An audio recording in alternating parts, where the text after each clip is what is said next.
Shri Chaitanya IIT success వెనకాల faculty is the most asset అని చాలామంది మాట్లాడుకుంటూ ఉన్నారు. సో, మీరు ఫ్యాకల్టీ సెలక్షన్‌లో కానీ, లేదంటే ట్రైనింగ్, ఇంకా వాళ్ళ మెంటోరింగ్ సిస్టమ్ కానీ, లేదంటే స్టూడెంట్ ఇంటరాక్షన్ దాంట్లో మీరు ఎలాంటి స్టాండర్డ్స్‌ని మెయింటైన్ చేస్తూ వస్తున్నారసల? ఇప్పుడు నేనే ఉన్నాను example.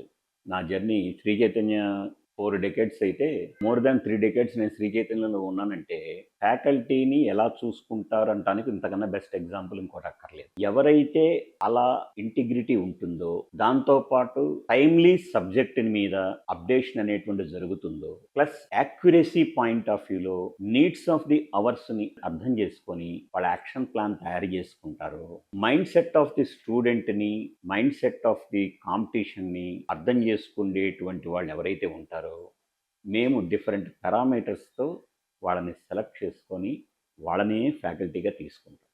Timely the question paper scheduling అంతా కూడా ఐఐటి ఎగ్జామినేషన్ కనుక ఏ డేట్న జరుగుతుంది, ఏ డేట్న రిజల్ట్ ఇస్తాడు అని కరికులం ఎలాగైతే ఉంటుందో, మా దగ్గర కూడా సిస్టమేటిక్గా పలానా డేట్న ఎగ్జామ్ ప్రోగ్రామ్ స్టార్ట్ అయిందంటే ఆ డేట్న స్టార్ట్ అవుతుంది, పలానా డేట్న ఈ ఎగ్జామ్ జరుగుతుందంటే ఆ డేట్న ఎగ్జామ్ జరుగుతుంది, పలానా డేట్కి ఎనాలిసిస్ వస్తుందంటే ఆ ఎనాలిసిస్ వస్తుంది.